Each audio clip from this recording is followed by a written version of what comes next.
உலகெங்கிலும் நடக்கும் முக்கிய நிகழ்வுகளை குறுஞ்செய்தி வடிவத்தில் தெரிந்து கொள்ள ஆதன் செயலியை டவுன்லோட் செய்யுங்கள். ஆதன் செயலியை டவுன்லோட் செய்ய டிஸ்கிரிப்ஷனில் உள்ள லிங்கை கிளிக் செய்யவும்.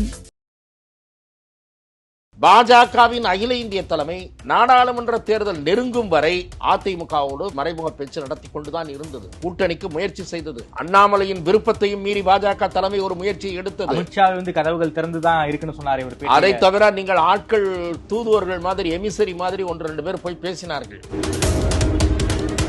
ரிசல்ட் 6 நாட்கள் ஆகிறது. கும்பகர்ண உறக்கத்தில் இருக்கிறது அதிமுக. எடப்பாடி பழனிசாமி தலைநகருக்கே வராமல் மாவட்ட செயலாளர்கள் கூட்டத்தையோ தலைமை கழக நிர்வாகிகள் கூட்டத்தையோ நடத்தி ஆலோசனை செய்யாமல் இவர் கூசாமல் சொல்லுகிறார். சிரித்துக் கொண்டே செயற்கையான சிரிப்பை வரவழைத்துக் கொண்டு அதிமுகவுக்கு இந்த தேர்தலில் எந்த பின்னடைவும் இல்லை. தமிழின் மிக முக்கியமான செய்திகளையும் அரசியல் நிகழ்வுகளையும் உடனுக்குடன் தெரிந்து கொள்ள ஆதன் செயலியை டவுன்லோட் செய்யுங்கள். டவுன்லோட் செய்வதற்கான லிங்க் டிஸ்கிரிப்ஷனில் உள்ளது. ஆதன் நேயர்களுக்கு அன்பு வணக்கம். இன்று நம்மோடு மூத்த பத்திரிகையாளர் திருமிகு துக்ளக் ரமேஷ் உள்ளார். வணக்கம் ரமேஷ் சார். வணக்கம். கட்சிக்குள்ளே அண்ணாமலை வெர்சஸ் அதர்ஸ், அதாவது அண்ணாமலைக்கு எதிரான ஒரு கூட்டம் வேலை பார்த்துக்கிட்டு இருக்கு அப்படிங்கிற ஒரு விஷயத்தையும் பல பேர் சொல்றாங்களே சார். அண்ணாமலைக்கு எதிராக ஒரு கூட்டமே வேலை பார்க்கிறது என்று நான் கருதவில்லை. விரல் விட்டு எண்ணக்கூடிய சில பேர் அவர் எப்போது அவர் பதவி பறிக்கப்படும் என்று ஆவலாக எதிர்பார்க்கிறார்கள். ஆனால் அவர்களுடைய கனவு பலிக்காது. ஏனென்றால் அண்ணாமலை அவர்களுக்கு மேலிடத்தின் முழு ஆசை இருக்கிறது. பாரத பிரதமரின் ஆதரவு இருக்கிறது.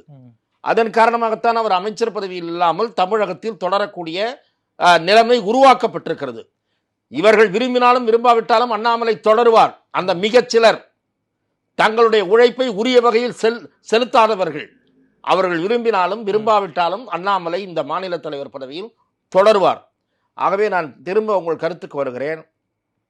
அதிமுகவுடன் கூட்டணி உருவாகவில்லை என்றால் அல்லது உருவாக வேண்டும் என்று சிலர் கருதுவார்களானால் பாஜகவில் அவர்கள் பேச வேண்டிய இடம் டெல்லி. பாஜகவின் அகில இந்திய தலைமை நாடாளுமன்ற தேர்தல் நெருங்கும் வரை, தேர்தல் தேதி எல்லாம் அறிவிக்கப்பட்ட சமயம் வரை அதிமுகவோடு மறைமுக பேச்சு நடத்தி கொண்டுதான் இருந்தது. கூட்டணிக்கு முயற்சி செய்தது. அண்ணாமலையின் விருப்பத்தையும் மீறி பாஜக தலைமை ஒரு முயற்சியை எடுத்தது. அமித்ஷா கதவுகள் திறந்துதான் இருக்குன்னு சொன்னாரு. அதை தவிர நீங்கள் ஆட்கள் தூதுவர்கள் மாதிரி எமிசரி மாதிரி 1-2 பேர் போய் பேசினார்கள்.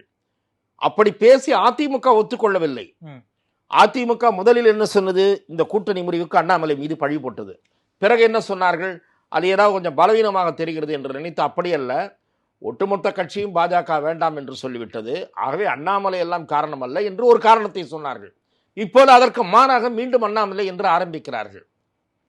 அதிமுக குழப்பத்தில் சிக்கி இருக்கிறது. பட்ட தோல்வி என்பது பலத்த அடியாக இருக்கிறது காரணத்தால் மண்டையில் அடிபட்டு சமயங்களிலே மூளை நரம்புகள் பாதிக்கப்படும். அந்த மாதிரி அதிமுகவுக்கு மூளை நரம்பு பாதிக்கப்பட்ட மாதிரி நிலைமை ஏற்பட்டிருக்கிறது.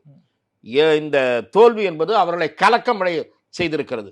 7 தொகுதிகளில் டெபாசிட் அவுட், 12 தொகுதியில் 3வது இடம், ஒரு தொகுதியில் 4வது இடம். இப்படி ஒரு படுதோல்வி எந்த காலத்திலும் அந்த கட்சிக்கு ஏற்பட்டதில்லை சார். ஜெயலலிதா காலத்திலே அவங்களே தோத்துருக்காங்க சார்.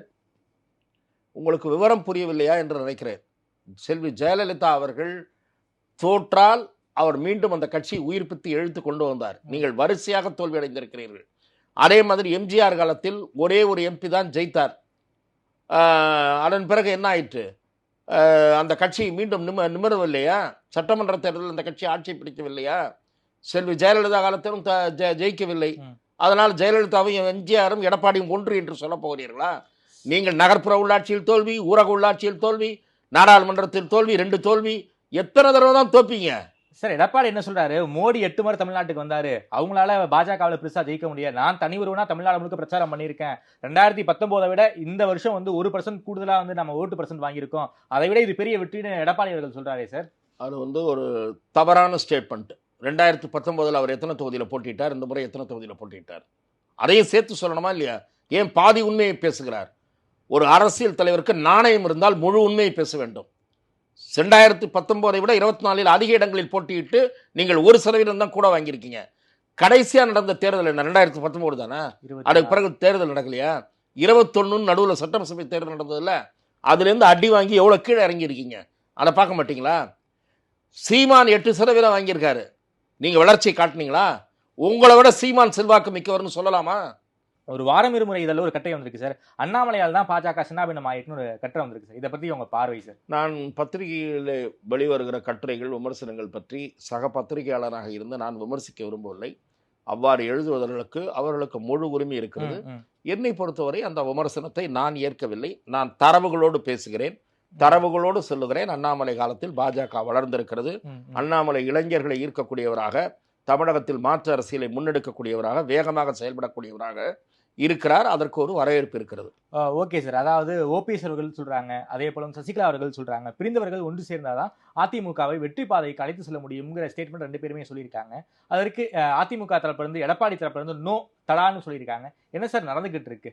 எந்த ஒரு முன்முயற்சி எடுத்த மாதிரி தெரியலையே. சசிகலா அவர்களும் சரி, ஓபிஎஸ் அவர்களும் சரி, எந்த ஒரு முன்முயற்சியும் எடுத்த மாதிரி தெரியவே இல்லையே. அதிமுக 4ஆம் தேதி நாடாளுமன்ற தேர்தல் ரிசல்ட் வந்த பிறகு அடைந்திருக்கிற படுதோல்வி குறித்து ஆழமாக சிந்தித்து விவாதிப்பது என்றால் 5ஆம் தேதி அந்த தலைமை கழகத்தின் சார்பில் ஒரு அறிக்கை வந்திருக்க வேண்டும்.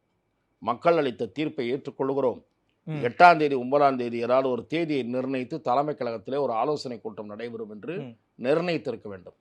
ஆனால் ரிசல்ட் 6 நாட்கள் ஆகிறது. கும்பகர்ண உறக்கத்தில் இருக்கிறது அதிமுக.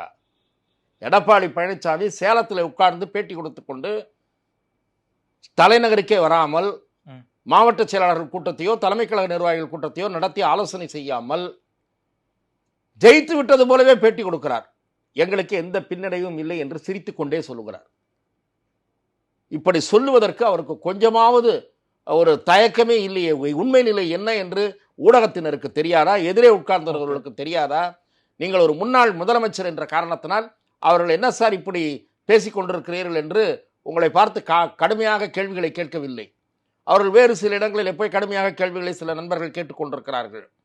வாக்கு சதவீதத்தை எடுத்து கூறி 7 தொகுதிகளில் டெபாசிட் இழந்திருக்கிறீர்களே, முன்பு எப்போதாவது இப்படி நடந்திருக்கிறதா என்ற கேள்வியை அங்கே எழுப்பி இருக்க வேண்டும்.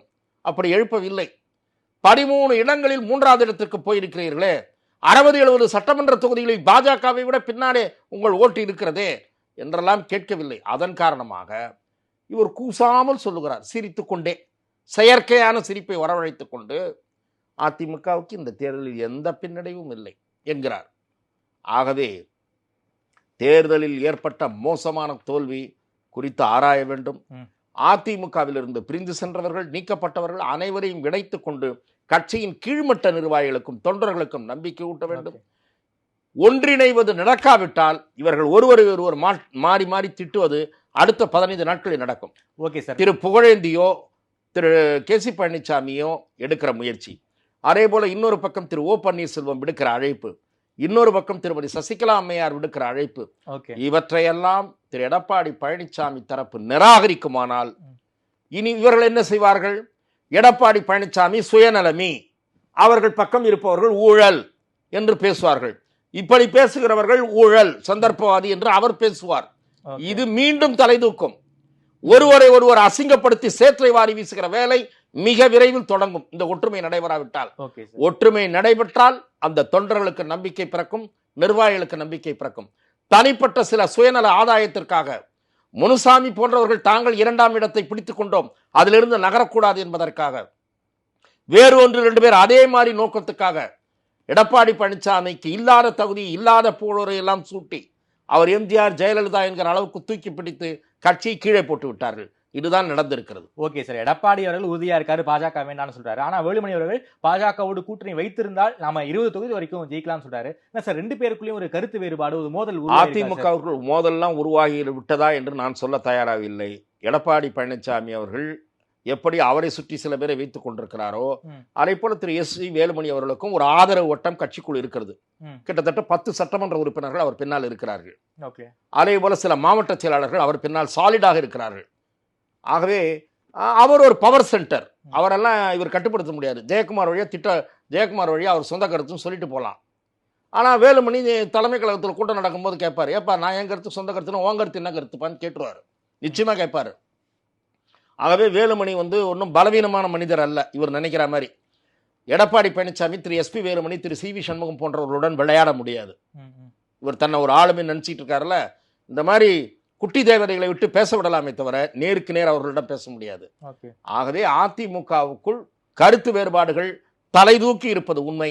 ஆனால் அது பிரச்சனையாக வெடிக்கவில்லை. ஓகே சார், ரொம்ப நன்றி சார். குறிப்பாக இந்திய அரசியல் தொடங்கி தமிழ்நாடு அரசியல் வரைக்கும் பல்வேறு கேள்விகளுக்கு ரொம்ப விரிவாக பதில் சொல்லியிருக்கீங்க. நேரம் கொடுத்து பேசியமைக்கு நன்றி ரமேஷ் சார். வாய்ப்புக்கு நன்றி.